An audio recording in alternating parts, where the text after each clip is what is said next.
میری کانٹتے ماں دے ڈنڈے حالی بھی ہو سن، ٹھو ٹھو ٹھو ٹھو۔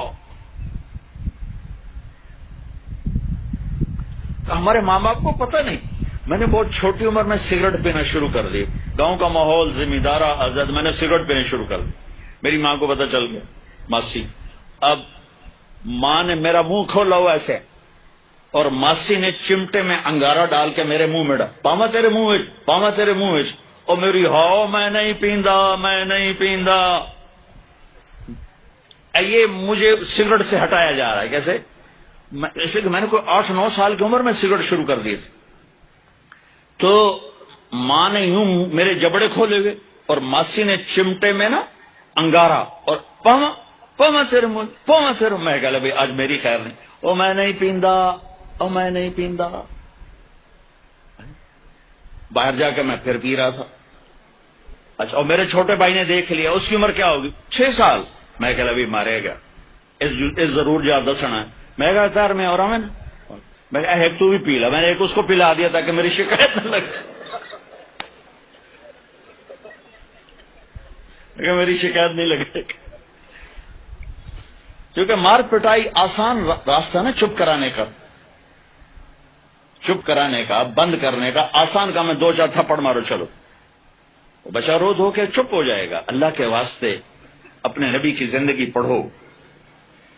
اس ادارے کا مقصد بھی کوئی ہم کو اسکول نہیں ہے، کوئی کاروبار نہیں ہے، کوئی اسکول کے مقابلے میں اسکول نہیں ہے، صرف اپنے ہمارا ماحول ہے۔ میں 4تھی جماعت میں پڑھتا تھا، ہمارے استاد سے ماسٹر شفیع صاحب رحمۃ اللہ علیہ، بڑے محنتی تھے، لیکن وہی ماحول تھا، سوٹے سوٹے، ڈنڈے ڈنڈے۔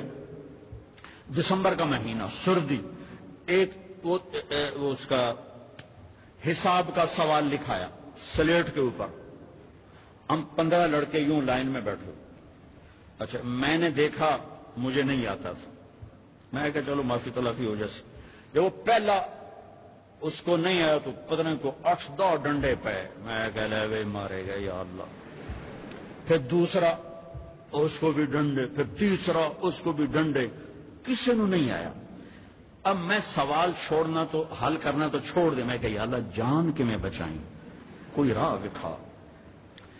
اچھا، ہمارا دیہاتی کلچر تھا تو ابا جی رحمت اللہ علیہ، یہ کوئی رشوت نہیں ہوتی تھی، یہ اپنی سعادت سمجھ کر استاد جی کے گھر گندم جاتی تھی، چاول جاتے تھے، اور گھی جاتا تھا، مکھن جاتا تھا، دیسی شکر اس وقت تیار ہوتی تھی وہ جاتی تھی، گنے جاتے تھے، مرچیں جاتی تھیں، کنو جاتے تھے، آم جاتے تھے، یہ سب کچھ جو ہم لگاتے تھے۔ اب میں سوچ میں پڑ گیا، یا اللہ ہوں یہ اکھاں استاد جی نو کڑک آمنی ہے، چاول آمنے، کسے شاید ابھی موسم کوئی نہیں ہے جی، کی کراں؟ پھر مجھے یاد آیا مرچاں کھلوتیاں۔ اب جب 2 لڑکے رہ گئے نا تو میں مسئلہ حل کر چکا تھا، تو میں اٹھا، میں کہا استاد جی ابا جی پیان دیان کل مرچاں گھر اپڑ دس۔ انہوں نے کہا شاباش میرا پتر شاباش، تو ایدے بہ جا، تو ایدے بہ جا۔ لبے مرچاں میری جان بچائی، لیکن یہ جھوٹ مجھے میرے استاد کی سختی نے سکھایا۔ میں جھوٹ نہیں بولنا چاہتا، یہ ماں باپ اپنی اولاد کو جھوٹ سکھا رہے ہیں بے جا سختی، ٹیچر پروفیسر بچوں کو جھوٹ سکھا رہے ہیں بے جا سختی سے۔ اور آپ سے کہتا ہوں کہ ادب انسانیت کا زیور ہے، ادب انسانیت کا زیور ہے، جو ایک حرف بھی پڑھا دے اس کے آگے کبھی سر نہ اٹھانا۔ اللہ تمہیں علم بھی دے گا، رزق بھی دے گا، عزت بھی دے گا۔ ماں باپ ہیں، استاد ہیں، سب کو عزت دو، اللہ تمہیں عزت کی چوٹیاں دے۔ تو میرے نبی کی پاکیزہ زندگی جس میں خامد اور بیوی کا ایک بہت خوبصورت رشتہ ہے، پھر اس میں ماں باپ کا بہت خوبصورت رشتہ ہے۔ میرے نبی نے فرمایا اگر میری ماں زندہ ہوتی تو میں ایسی نوکری کرتا کہ عشاء کی نماز کے مصلی پر ہوتا، ادھر سے میری ماں کہتی محمد تو میں کہتا جی اماں جی، نماز توڑ دیتا، میں کہتا جی اماں جی۔ میرے نبی سے پوچھا گیا قیامت کب آئے گی؟ تو اللہ کو پتا ہے۔ کہ کوئی نشانی؟ کہ جب ماؤں کو ذلیل کیا جائے گا، آ جائے۔ ایک اور بات سنیں، جب بیٹیاں ماؤں کو ذلیل کریں گی تو قیامت آ جائے گی۔ بیٹیوں کا خاص طور پہ نام لیا کہ جب بیٹیاں بھی ماؤں کو ذلیل کریں گی تو قیامت آ جائے گی. یہ بڑے خوبصورت زندگی میرے نبی ہمیں دے کر گئے. صرف تسبیح پکڑا کے نہیں گئے، صرف مصلے پہ بیٹھا کر نہیں گئے، وی سی کی کرسی پر کیسے بیٹھنا یہ بھی سکھایا ہے، اور بیوی کے ساتھ کیسے چلنا یہ بھی سکھایا. عورتوں کو بھی سکھایا ہے کہ اگر میرے دین میں سجدہ ہوتا تو میں بیوی سے کہتا اپنے خامند کو سجدہ کر. اور ماں کے قدموں تلے جنت ہے تیری، باپ تیری جنت کا دروازہ ہے.